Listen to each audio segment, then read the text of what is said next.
Good morning, everyone, and welcome to Cat's Cottage.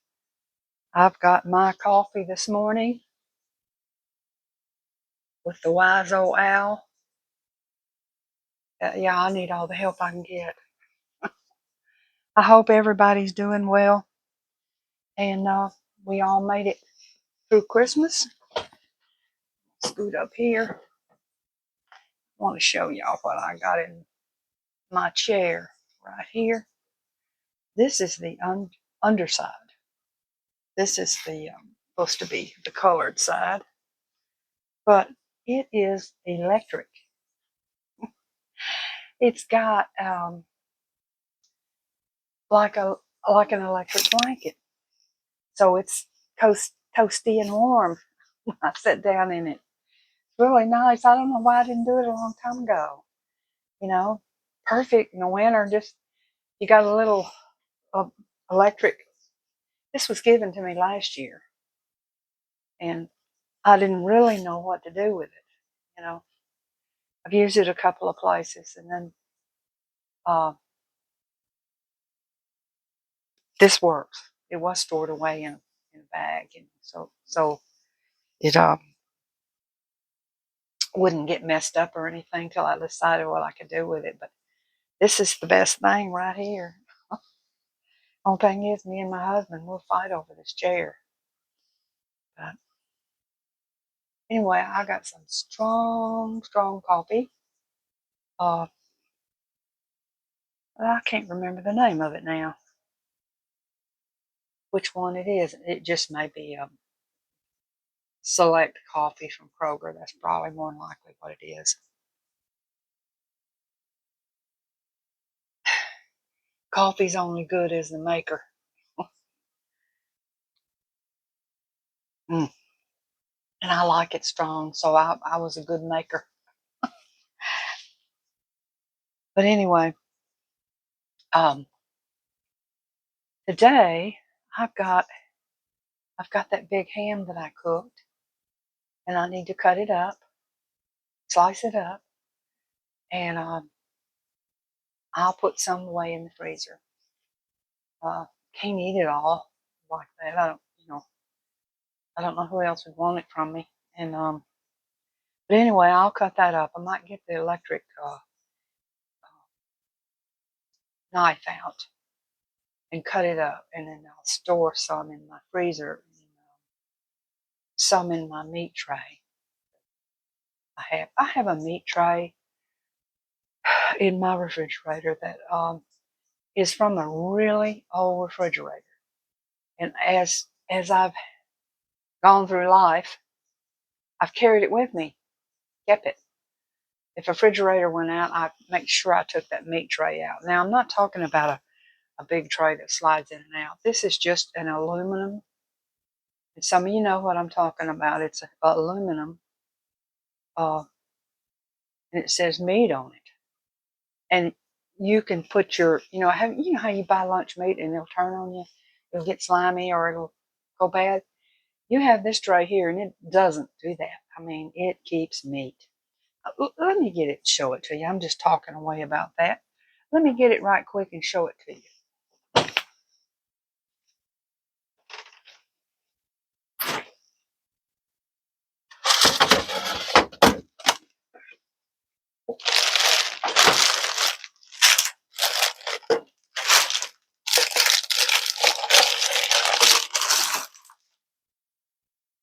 Okay, here we go. I dumped my lunch meat out of it so you can really see what it looks like. See there?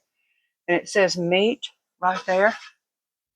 And I guess seems to be aluminum. I think while I got it out and emptied it, I'm gonna wash it. But it came out of an old refrigerator. So if you see one laying around, you'll know what this is. Or I don't know if you can get yourself an aluminum pan and create the same thing, but it's got high sides and it fits in the refrigerator. And it leaves some room here. But yeah, this is the best thing for keeping sliced meats, and my refrigerator goes out, which our electricity goes out a lot. These things, this keeps it cold. So anyway, since I got this out, I think I'm gonna wash it.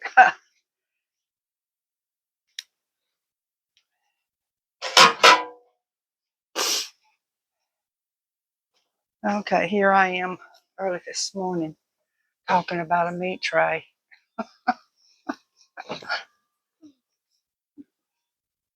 You get some of my coffee and maybe I'll forget all about that.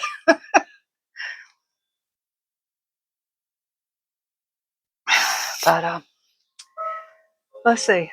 Well, I've already added something else to do now. I gotta wash the meat tray.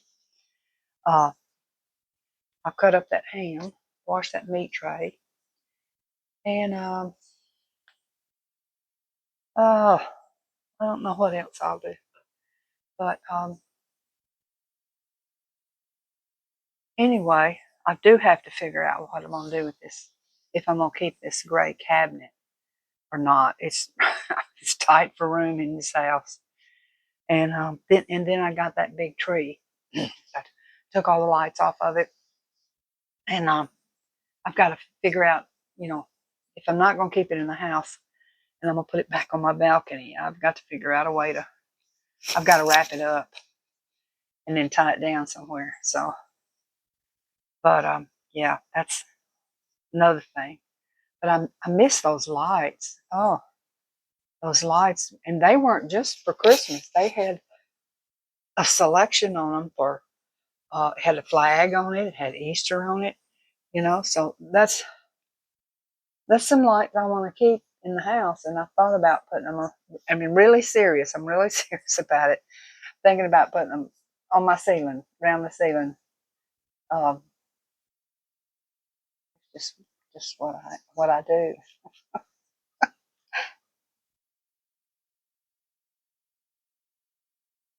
I think early in the morning I go from one bizarre thing to the other. I don't dream anymore, so maybe that's what it is. In the morning, I'm all over the place because I didn't dream anything. When you're a kid or young, you dream about all kind of things. Uh, but I don't dream anymore. So I don't know. Have I done it all and it's time to go? I don't know.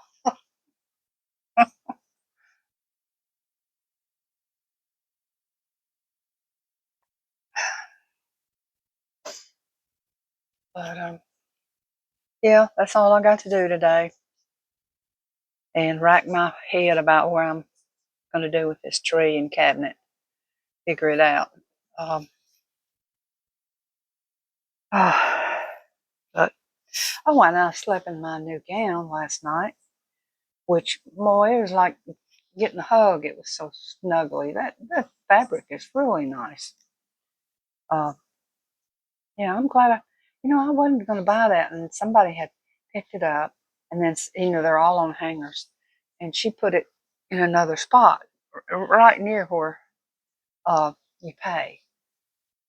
So I was in the line to pay, walked up, saw that, and I'm like, oh my gosh, that's my size. And I have another gown that I bought. Y'all probably remember it was little cardinals too, but they were much smaller. Anyway, uh, love the gown. And I always wear a gown with long pajamas because your legs get cold, uh, especially, in the house, running around the house. But yeah. But anyway, I guess I've run out of something to say. I hope I don't, me running my mouth, uh, don't hurt anybody's feelings, okay? I don't mean to if I do. Um, and I don't want to bring up bad memories either. Um, but they're going to come up if we're grieving. They're going to come up. And, I don't want to be the one that brings them up, but I know how it is because sometimes it hits me. Um, I've lost all my family members. So I have a little sister in Florida. We don't communicate. We never did. Uh, when I left home, it was like I was written off. Y'all know how that goes. Um, but yeah, I don't have, and I don't worry. I used to worry about that and try to get back with my family constantly, and they ignored me. You know, they didn't care if I'm not trying to have a pity party or make anybody upset, but that's the way it is. Some families are wonderful. They they're siblings. They keep in touch. They love each other. But that wasn't my family. As each one left, we never saw them again. Uh, and then if we did, it was like an attitude of, "What do you want? Why are you here?" That kind of thing. So no, I stayed pretty much on my own here in Tennessee. When I came to Tennessee, and that was it, I stayed. And I went back and forth to see my mama and my daddy, but my brothers and sisters, they were still in Texas, and I tried to get with them one summer and try to move and live there, and I just wasn't welcome there. So I came back to Tennessee. Tennessee was the only thing I knew. I didn't have any relatives here, but I knew where everything was. I knew all the roads, and I knew where everything was, and that's real important to a person. Um, if you try to move, I guess I was trying to do this, what a lot of people do, but I was a young woman trying to do it. And I thought that was good because I was young. I was trying to go back. I was trying to go back to my Texas uh, bringing up, trying to go back there. But it just didn't work. It didn't turn out. And I've had so many people talk that way and say about, you can't go back, you know? Oh, yeah, I got a lot of family there. Oh, yeah, I graduated there. I got a lot of friends. But it's different when you go back. It was different. Um, I tried to go back to Galveston, and I thought I was in a foreign country. I didn't know where I was. It was all changed. Um, and I don't know if that's good or bad. It's just that you can't go back. You know, um, I've known people to try to go back, and uh, I had a friend. She's gone now. Acquaintance, I say. She wasn't really a friend. She just acquaintance. And she tried to go back, bought a house. Uh, I went to see what the house she had bought, and, you know, by myself. Looked at it when she wasn't around. I was shocked. It was terrible. I mean, it was in the middle of nowhere, uh, an empty Mississippi town. There's nobody there. And I thought, this is crazy. Hadn't been living like this. This is not what she's going to like. She likes to get up and go and do things. And, she's going to be isolated. And she didn't have that house 6 months. I don't think she even got all her furniture moved into it. Uh, and then I knew someone else that moved, I think it was Arkansas, went up to one of them lakes and bought them a house. Like, oh yeah, I got a house on the lake. You come see. So about a year later, we come see, and it was a disappointment, big disappointment. Um, you know, so she was constantly repairing the house because it had rotted there on that lake. Uh, everything about the house was rotten, moldy. So they were unhappy. And then the husband passes before they move back. She finally moves back to town here in Memphis. And he died right after they got there. I mean, maybe, maybe that was for him or something, but they didn't like it while he was there because the only people there were on the lake. And they try to get together, and have something to do. But after a while, they just fizzled out.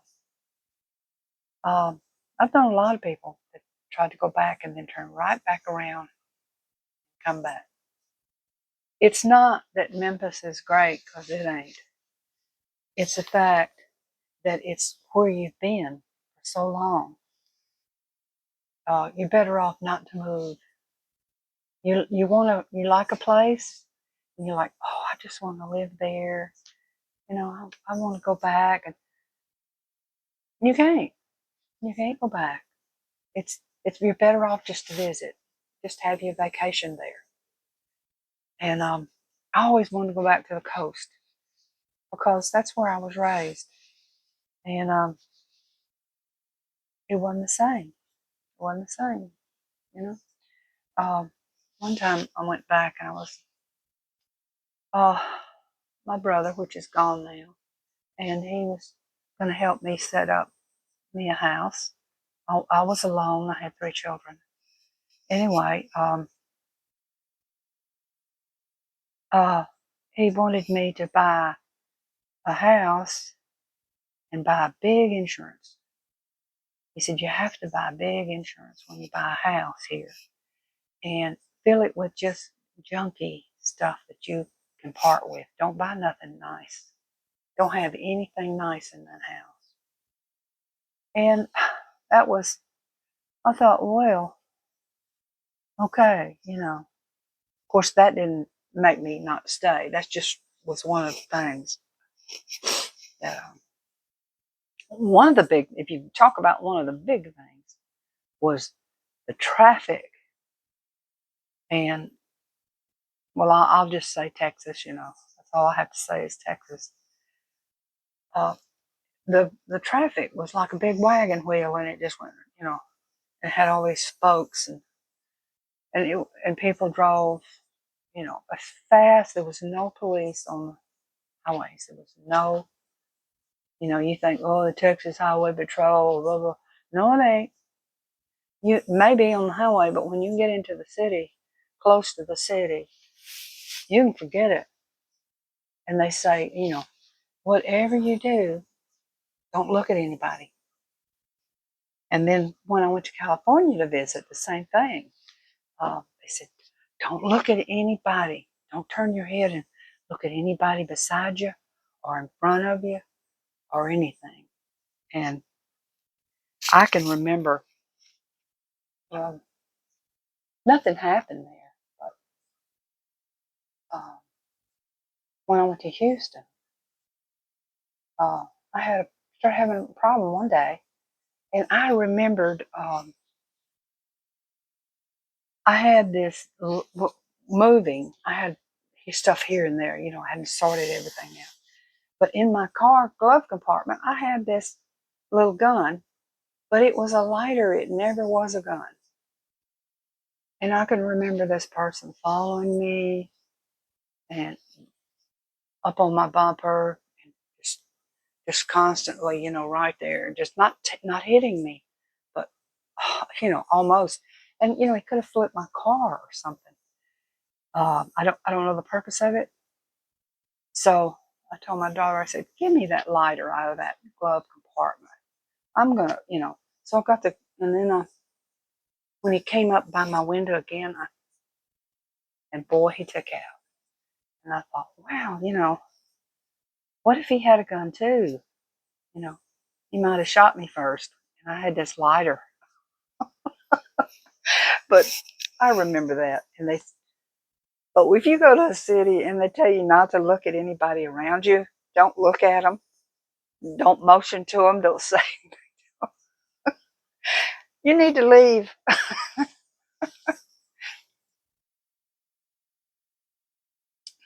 Now I was born in Houston, so I'm not, you know, down in Houston. Don't let anybody get an attitude, okay? But when I came back here, I didn't have, there's always been nobody but me.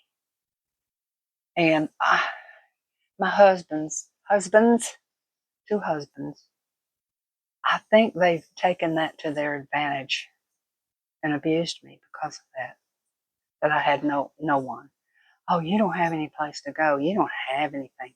You're not going anywhere. You'll do as I say, and you'll take any kind of abuse I give out because you have nobody.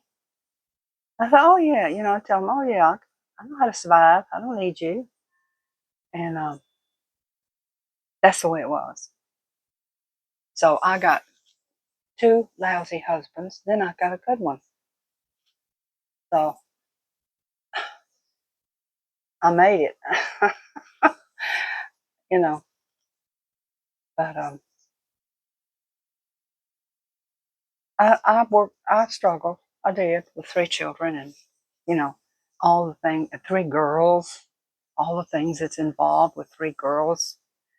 Uh, they demand a lot. They need a lot more than boys. And people say, "Oh, little girls, they just, No, that's not true. They're just like any other kid. It's like a little boy. They get into trouble. They fight. Uh, they do things little boys do. Um, so no, anyway, that's in the past, and I've gotten through that. Uh, you know, so stay where you're at. I guess that's what I'm saying. If I'd have stayed down there in Mobile, I don't know how my life had been different, but uh, I'd have had a family. I guess not thinking that, well, do I want to go whining back? That was the thing. I didn't go whining back to my family. I never called my mother or daddy to tell them anything about my struggles. Everything was always good. I was always sending them gifts and money so they would think I was in a good way. But anyway, I have uh, messed up, made some bad decisions, marrying the wrong people. And but anyhow, I don't want to talk about all that. That talk about somebody don't want to bring hard feelings up. I'm really rolling them up, aren't I? I don't want to do that for anyone. Nobody's life's perfect, is it? Uh, but anyway, my life's good now, and everything's fine. And I've been fine for 29 years. Really, actually, I knew my husband like 5 years before we married. So it's been longer than 29 years. But anyway, now that I'm older, um, we've just pretty much settled down. We've learned a lot of lessons. We don't go out at night. Try not to be out at night. Um, don't trust anybody, especially when you need your car repaired or something built or put on your house or, additions or whatever you do. You have to be really careful because people want to steal from you and they want to lie to you and they want to take advantage of you as you move along in life. And especially when you get older, they see that you're weak and your brain's gone. And that's a true statement. Your brain is leaving. I can look at something like that salt rock yesterday, Himalayan pink salt.